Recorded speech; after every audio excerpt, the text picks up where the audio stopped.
Thank you very much. We have reached this last part of our 2-day, very intense meeting on relationships between the EU and CELAC, creating certainties in the face of global common challenges. I would like to emphasize the title, Creating Certainties. That's essential, and we have to thank all participants for their many proposals and for the hope that these proposals gives us. We will transmit this to the authorities in the event that we're organizing in December in Brussels. So please send me your texts in writing to make it easier for us to transmit this information in through our report. We're leaving this meeting full of energy and with many ideas that will help us strengthen the relationships, and will help us make recommendations in this next summit that will take place in Colombia. I want to give special thanks to the representative from Colombia for being here. Yesterday, he was telling us that he was going back home with some homework done. We hope that that homework will contribute to having a great summit. Let's start closing the event. I want to thank Monica. Please, can you help me pronounce your last name? Krepkowska, who's the head of business of the Polish embassy in Spain. Poland is a very important country because they will have the presidency of the European Union in the next semester, and we think that this topic is going to be really important, and we will have to count on uh, the commitment and support of Poland in our work. Thanks so much for responding to our invitation. Thank you very much for inviting me to this very important event. I want to apologize for not being able to attend this event fully, but I was able to follow some of the interventions online. And I can see that the discussions were very fruitful. The region of Latin America and the Caribbean remain a major space of interest for the European Union, considering their huge potential and economic power and potential. Relationships between the EU and the CELAC have become increasingly important given the challenges that the EU is facing. One of the most important ones is the Russian aggression towards Ukraine. That is a country that neighbors the European borders, and more particularly my country's borders. The Union had to is having to face other challenges that are putting at risk the international security. One is the growing Russian disinformation that is being filtered to different regions and different social levels. Countries of Latin America and the Caribbean are among the most vulnerable and most affected countries in terms of this disinformation. The EU is realizing that this is happening and is trying to fight against the foreign information manipulation and interference, but to no avail. We should not forget the historic conditions of the Latin American continent and its ties in the past with what now is Russia. The Russian aggression in Ukraine still divides the region. Some countries have not changed at all their bilateral contacts with Moscow. Russian influence is still outstanding. And in addition to Russian influence, Chinese influences are increasingly remarkable.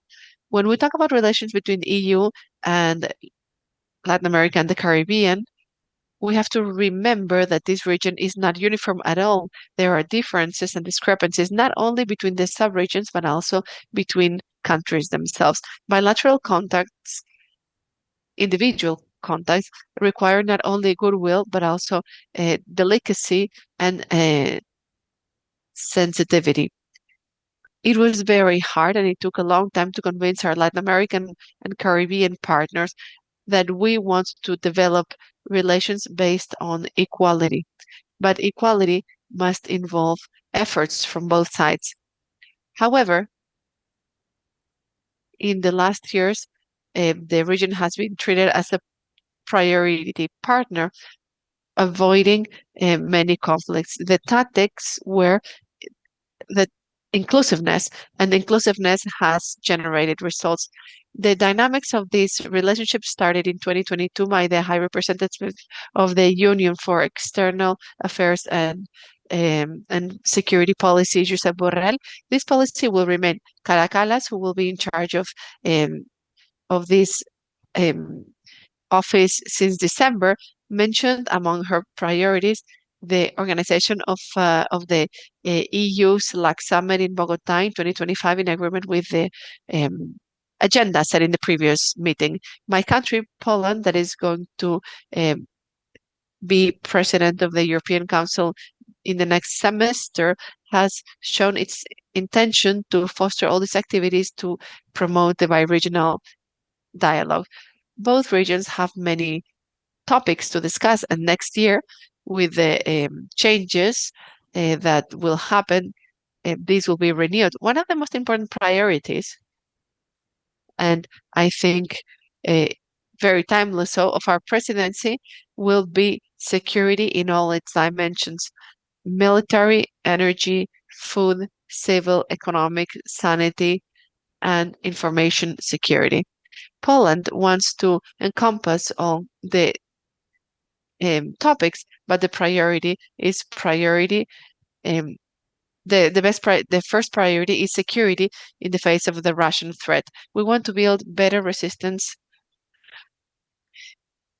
Um, we want to improve um, protection against disinformation, and this priority encompasses Latin America. I want to wrap up by saying that conferences like this are an extraordinary opportunity to exchange ideas and viewpoints. As a representative of Poland and Spain, I'm open and available to all of you.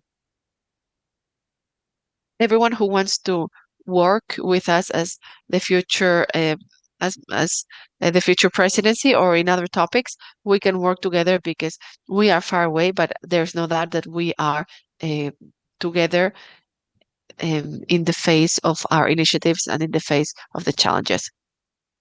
Thank you very much for your words, and we take note of this priority that is security.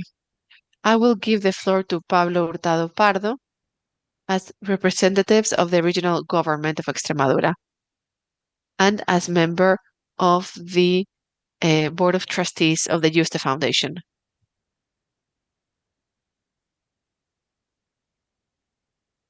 Thank you very much, Miguel. Thanks, Mrs. Ambassador, Mr. Counselor, Head of Businesses. For me, it is a great honor and a pleasure to be closing this event organized by the Juste Foundation. It is an honor for me indeed to be a member of the Board of Trustees of the Juste Foundation. I want to thank, on behalf of the organization, the foundation, and on behalf of the regional government, the Ministry of Foreign Affairs for bringing this event here and making it possible for us to be part of this event. We believe that we have many things to say here in Extremadura. Her Excellency the Ambassador and I were mentioning that we hope that we have grounds to host this event. One of the main ones is our historic relationship and the presence that Extremadura has had in these relations, but being able to do this, to host this meeting here in Guadalupe, it's an honor. This is where everything started. We want to maintain this presence, and doing it so through the Juste Foundation, it makes all the sense in the world because the Juste Foundation is organizing every year these spaces for reflection, for analysis, that gather different experts from different environments and representatives from organizations that have larger capacity and advocacy capacity in Europe, the Latin America, and the Caribbean. I want to emphasize my gratitude to all the organizations that have been here. Unfortunately, I haven't been able to follow the 2 days of the meeting, but I know that there was a great atmosphere, and I'm really convinced that the outcome of this event will be taken into consideration when it comes to improving the roadmaps. It is great to hear that the next presidency of the European Union will uh, have its own priorities that are in common with ours. Count on Extremadura. We will work obviously with the government of Spain, and it will be an honor for us to host you again, whether in Guadalupe, whether in Juste through the foundation, because in Extremadura we have a lot to say. Thank you very much. Thank you very much. Now we're going to give the floor to uh, Her Excellency the Ambassador Carmen Fernandez Torres, who's on a special mission for the summits and Ibero-American space. Thank you very much. First, I would like to congratulate and thank the Juste Foundation and the Royal Monastery of Santa Maria de Guadalupe for hosting us here to discuss something that, from the viewpoint of the government of Spain, is of paramount importance, like bi-regional relations between the EU and Latin America and the Caribbean. Going back to the title, certainty. This is a word that makes us dizzy because there are such fast changes happening. And it is clear that we have a series of certainty, and that has been made patent. One is that we have the obligation and the mandate to understand each other, to dialogue, and to keep advancing in our shared agenda. And we have the certainty of our work, our commitment, and the hope that in this uh, in this joint work we will be able to find shared solutions for problems that affect us to a different degree in all our countries. And we also have the mandate to keep exploring the potential and all the complementarities that exist and that we have to keep generating. To this end, it is very important. And I want to echo what Brunori said in his presentation. I take note of the need to work more with some regions like the Caribbean. We have to keep working together in fields that are so important in our daily lives, like security, mobility, transitions, respect to the environment, and inclusion. In our Ibero-American community, uh, that is half of the EU CELAC group, and this should translate into deliverables, specific deliverables. We have to produce deliverables that have a direct influence in citizens' lives. And there's another level that is more geopolitical. We need to be an alternative to develop all those principles and values that have characterized our region since the beginning and that are the point of departure that forced us to dialogue. To this end, we need to work based on our affinity and our similarities. We need to react faster, and we need to be more efficient to generate responses for our societies, responses that are at the level of their expectations. I would like to finish by saying that one of the things that has helped the most to the construction of Europe is the daily assimilation of policies in our lives. Our lives have been transformed by the progress in the European Union. Some of the progress were questioned. And I remember there was a report that was called Cecchini that talked about the cost of not having Europe. And the cost of not having Europe is very high. And I would like to propose and launch a question. What would be the cost of not having a dialogue between the EU and Latin America and the Caribbean? And this answer to this question should force us to make the most of all fora and summits, to make the most of this convergence. Thank you very much.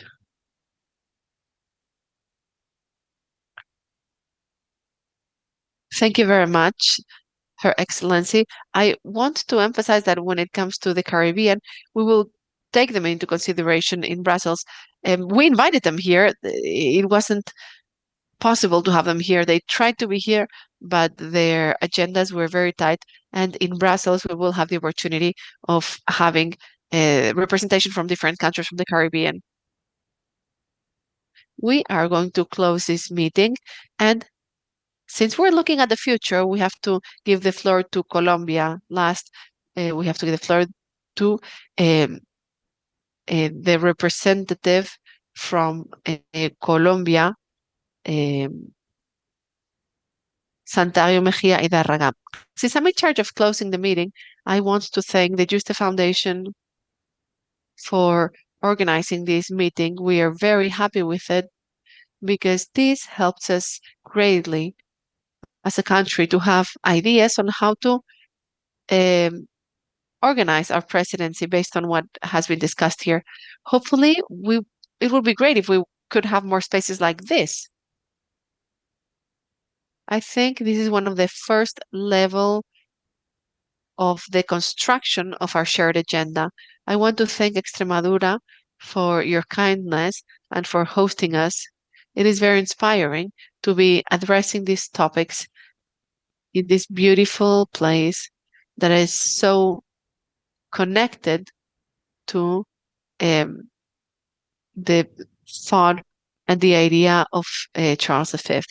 We want to thank the organizers and we want to thank Poland for their support to our summit. I want to thank Miguel for his capacity to synthesize ideas. It would be great if summits were dynamized or facilitated the way you facilitate these meetings. Colombia wants to invite you all to join our summit. It's not a transgressive summit. It's going to be a summit aimed at giving continuity to our achievements. We're going to try to focus on what we can improve in this framework of lack of certainties because of the geopolitical changes that have been mentioned here. In our view, there are two topics that are very important as drivers. First, we have our experience in the bi-regional relationship in terms of our peace process.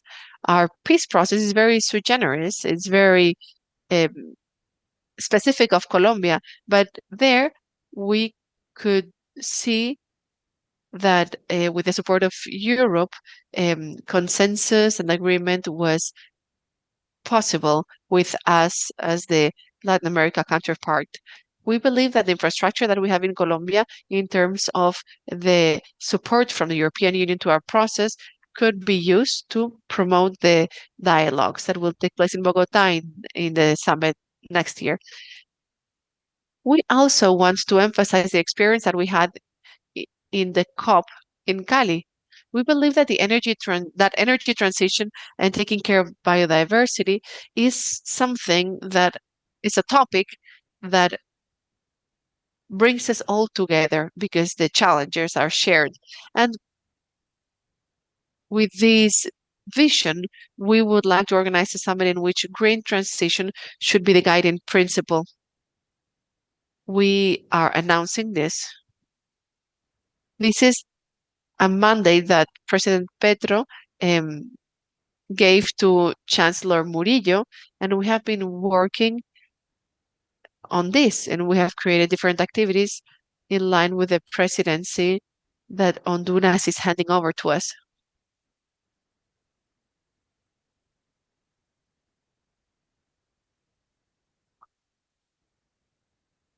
We have hosted the Digital Alliance between EU and Latin America and the Caribbean with the presence of 33 member countries All of these countries participated. In this summit, we addressed cybersecurity and cooperation, defense of human rights through technology, etc. And then on October 26th, in the framework of the General Assembly of the UN, we had a meeting of the Foreign Affairs Ministries that included ministers from the EU and CELAC, and there we established the priorities in the framework of the roadmap towards 2025 eh, before the next ministerial meeting that will take place in the spring 2025. And all of this in preparation for the regional summit that will be held in Bogota. Um, From the presidency of Honduras, we want to emphasize the coordination mechanism that was announced in May in Tegucigalpa and the focus on strengthening trade ties and investment ties to establish a reliable supply chains, promote sustainable growth and the creation of jobs on both regions with an emphasis on a fast implementation of the global gateway agenda, as well as the importance um, of emphasizing the role of the ULAC Foundation. Our Chancellery is working with the Parliament of Colombia to adopt this on the on the side of Colombia. We would want to do this before the summit. Regarding the tasks that have been mentioned here, I am very happy because I think we are going to coincide to a very large extent. There were proposals from the two banks, and they emphasize the need to prioritize tangible projects that may help us advance when ideology stalls. So these specific projects can help us move forward. I also like to hear how we should include in our summit's agenda security governance. We have a security perspective that is not about securitization, it's about human security in the framework of the peace agreements that we are trying to develop.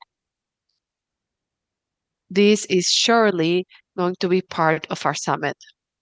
We also want to include one of the proposals that were raised yesterday in the afternoon regarding a network on justice. Maybe this is a discussion that we should hold with Conjib.